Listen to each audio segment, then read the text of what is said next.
सदाचारी और संयमी जीवन ही सच्चा धर्म है। ये पवित्र वाक्य स्वामीनारायण का है। हम लोग कुछ ही वक्त पहले स्वामीनारायण के तीर्थ स्थान पोइचा, जो गुजरात में स्थित है, उसमें हम उसको दर्शन करने गए थे। इसके पहले मैं उसके बारे में बताऊं, पहले आप अपने बारे में बता दीजिए। जरूर। मैं हूँ भूमि, इनकी धर्मपत्नी। मैं भी इस पवित्र यात्रा की बात थी, इसीलिए मैं भी इसके बारे में मेरा कुछ ज्ञान शेयर करूंगी। जरूर। इस पवित्र धाम के बारे में हम आपको बताएंगे और वहाँ जो मनमोहक और हृदय स्पर्शी वातावरण है उसके वीडियोस भी हम आपको बताएंगे। लेकिन हम उस तीर्थ धाम के बारे में जाने उसके पहले जिनके लिए और जिनको ये पवित्र धाम समर्पित है उनके बारे में कुछ जानते हैं। जी हाँ, संक्षिप्त में हम स्वामीनारायण के बारे में जानेंगे और फिर हम पोइचा की आनंददायक शेयर करेंगे। इसलिए हमारे साथ आप जुड़े रहिए और पोइचा तीर्थ स्थान के दर्शन के बाद स्वामीनारायण के अनमोल विचारों से संक्षिप्त हुई शिक्षा पत्री के बारे में भी संक्षिप्त में बात करेंगे। तो चलिए शुरू करते हैं। जल्दी से हम हमारे विषय पर आ जाते हैं। स्वामीनारायण, जिन्हें भगवान स्वामीनारायण के नाम से भी जाना जाता है, और का जन्म 3 जनवरी। ये क्या, इतनी जल्दी क्यों बोल रहे हो? तो आपने ही तो कहा कि जल्दी से शुरू कर दीजिए। हाँ, just joking, just joking. Swaminarayan, जिन्हें भगवान स्वामीनारायण के नाम से भी जाना जाता है, उनका जन्म 3 अप्रैल 1781 को उत्तर प्रदेश के छपिया गांव में हुआ था। उनका असली नाम घनश्याम पांडे था। वे बचपन से ही धार्मिक और आध्यात्मिक प्रवृत्ति के थे। किशोर अवस्था में ही उन्होंने घर छोड़कर आध्यात्मिक यात्रा पर निकलने का निर्णय लिया और 7 साल तक पूरे भारत में तीर्थ यात्रा की। इस दौरान उन्होंने विभिन्न धर्म और योग की गहन शिक्षा ली। फिर उन्होंने 21 साल सिर्फ 1 मिनट। अगर आप स्वामीनारायण भगवान के बारे में कुछ ऐसा जानते हो जो आप लोगों को बताना चाहते हो तो जरूर हमें कमेंट में बताइए। और अगर हमारे परिवार में अभी तक आप नहीं जुड़े तो जल्द से जल्द जुड़ जाइए। Over to you madam. जी। फिर उन्होंने 21 साल की उम्र से धर्म की स्थापना की शुरुआत की। 21 साल की उम्र में स्वामीनारायण ने गुजरात के लोया धाम में धर्म की स्थापना की।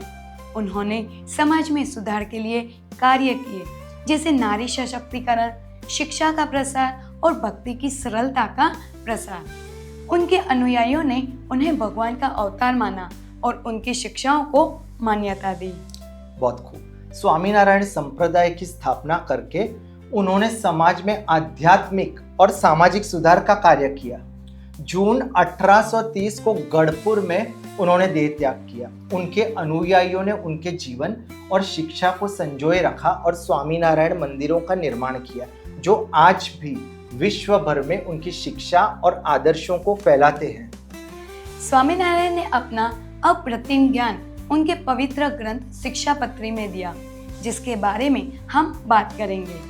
लेकिन उसके पहले हम हमारी दिलचस्प पोइचा यात्रा की शुरुआत जल्दी से करते हैं। पोइचा गुजरात के वडोदरा जिले में स्थित एक पवित्र धार्मिक स्थल है। यह गांव स्वामीनारायण संप्रदाय के अनुयायी। ये बच्चों जैसे मजाक आप क्यों कर रहे हैं? देखिए भाई, हर इंसान के अंदर एक छोटा सा बच्चा होता है। हर हालात में उसे जिंदा और खिलखिलाता रखिए और कभी भी दुखी और मायूस मत होइए। जरूर। और अगर कोई आपको दिक्कत आती है तो हार मत मानिए, परिश्रम करते रहिए। और then throw the ball in ऊपर वाला court. Throw the ball in ऊपर वाला कोर्ट, वो क्या होता है? अपनी गेंद है जो ऊपर वाले के पाले में फेंक दीजिए। निर्णय उसे लेने दीजिए। तो चलिए अब हम हमारी यात्रा की शुरुआत करते हैं।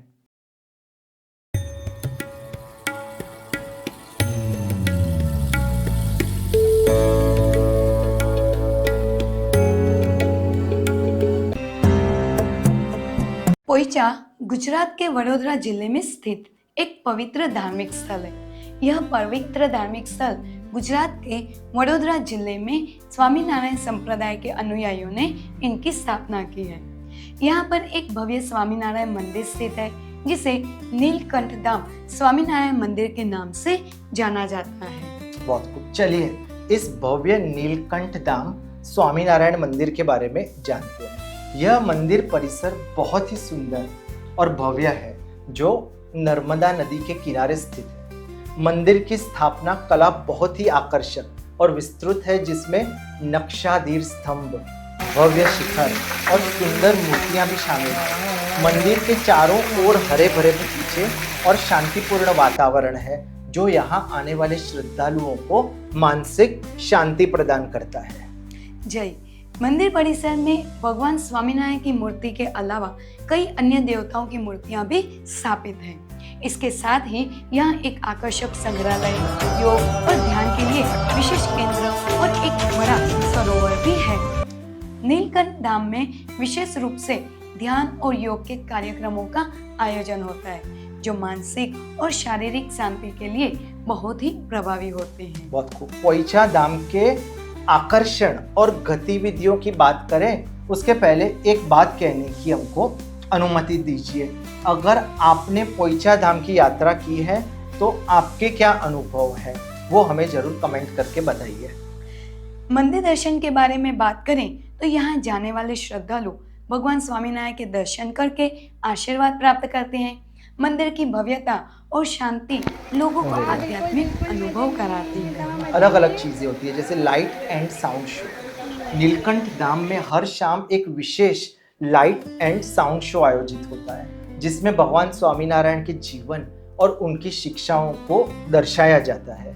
जी हाँ, वहाँ पर जो हमने बात की योग और ध्यान केंद्र, मंदिर में नियमित रूप से योग और ध्यान सत्र आयोजित किए जाते हैं, जहाँ लोग मानसिक और शारीरिक शांति प्राप्त करते हैं। और वहाँ पे नदी दर्शन होता है। नर्मदा नदी के किनारे स्थित होने के कारण यहाँ से नर्मदा नदी का खूबसूरत दृश्य देखने को मिलता है। श्रद्धालु यहाँ नदी के किनारे बैठकर प्रकृति की सुंदरता का अनुभव करते हैं।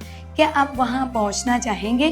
तो चलिए हम आपको वहाँ ले चलते हैं। जरूर। पोइचा वडोदरा से लगभग 60 किलोमीटर की दूरी पर स्थित है।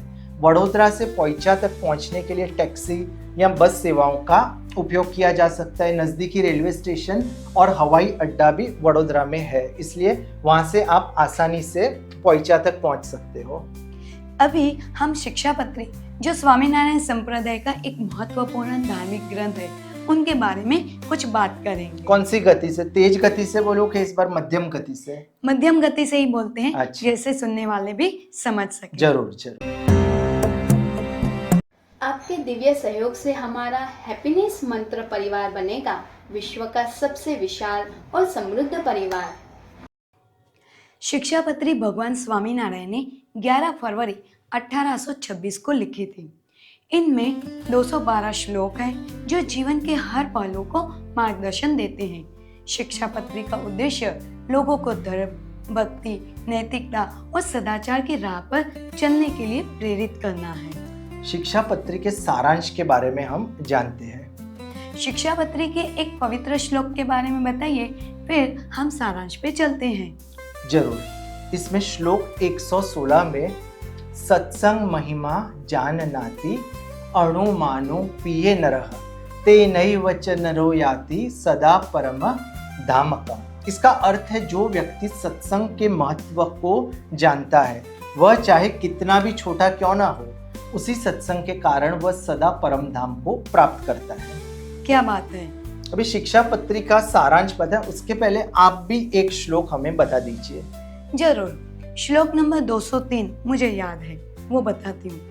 अवश्यम तत्परम धर्मम यह कुर्वन् सिद्धिमाप्नुयात् अधर्मेण कदाचिदपि न सुखम परमाप्नुयात्। इसका अर्थ यह होता है, जो व्यक्ति धर्म के मार्ग पर चलते हुए कर्तव्यों का पालन करता है, वह सिद्धि प्राप्त करता है। अधर्म के मार्ग पर चलकर कोई भी सच्चा सुख प्राप्त नहीं कर सकता। शिक्षापत्री के मुख्य स्तंभ इस प्रकार है। धर्म का पालन। शिक्षापत्री में धर्म का पालन करने पर जोर दिया गया है। इसमें अपने कर्तव्यों का पालन करना, सच्चाई, अहिंसा और भगवान में अड़िग विश्वास रखने की बात कही गई है। इसमें नैतिक जीवन के बारे में भी बात की गई है। शिक्षापत्री में नैतिक और संयमित जीवन जीने का मार्गदर्शन दिया गया है। इसमें चोरी, झूठ, मांसाहार, नशा और अन्य बुराइयों से दूर रहने की सलाह दी गई है। भक्ति और साधना की बात है इसमें। भगवान स्वामी नारायण ने नियमित रूप से पूजा, प्रार्थना और सत्संग करने का महत्व बताया है। उन्होंने हर परिस्थिति में भगवान की भक्ति और उसमें लीन रहने की शिक्षा दी है। सभी के प्रति दया और प्रेम की बात भी यहाँ की गई है। शिक्षा पत्री में सभी जीवों के प्रति दया, प्रेम और सहानुभूति रखने का निर्देश दिया गया है। इसमें जाति, धर्म या वर्ग के भेदभाव के बिना सभी के साथ समान व्यवहार करने का कहा। गृहस्थ जीवन। शिक्षा पत्री में गृहस्थों के लिए विशेष दिशा निर्देश दिए गए हैं। इसमें परिवार के प्रति कर्तव्यों का पालन करने, विवाह में निष्ठा रखना और पारिवारिक जीवन की शांति और स्नेह को संचालित करने की बात कही गई है। संतों और भक्तों के लिए शिक्षा पत्री में विशेष नियम दिए गए हैं। इनमें संतों को ब्रह्मचर्य, त्याग और तपस्या का पालन करने के लिए निर्देश दिए गए हैं। अनुयायियों को सत्संग, साधु सेवा और धर्म का पालन करने की सलाह दी गई है। जरूर। समाज के प्रति भी जिम्मेदारियों के बारे में काफी अच्छी बात है। शिक्षा पत्री में समाज के प्रति अपनी जिम्मेदारी निभाने पर जोर दिया गया है। इसमें समाज की सेवा करना, गरीबों की मदद करना और सामाजिक सौहार्द को बढ़ावा देने की बात कही गई है। जरूर। अब हम आते हैं निष्कर्ष पर। शिक्षा पत्री एक संक्षिप्त और सरल ग्रंथ है जो जीवन के हर पहलू में संतुलन बनाए रखने और धर्म, भक्ति और नैतिकता के साथ जीवन जीने के मार्गदर्शन प्रदान करता है।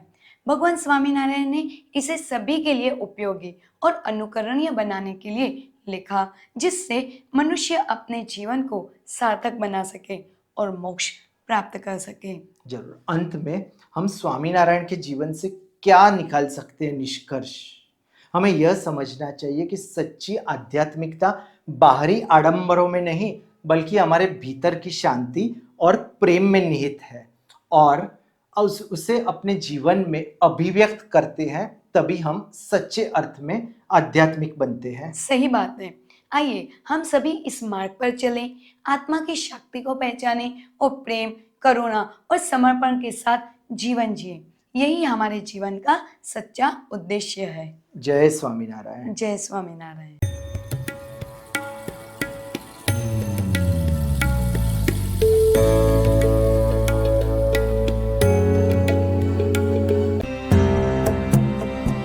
आपके दिव्य सहयोग से हमारा हैप्पीनेस मंत्र परिवार बनेगा विश्व का सबसे विशाल और समृद्ध परिवार। इन वीडियोस को शेयर और सब्सक्राइब करें।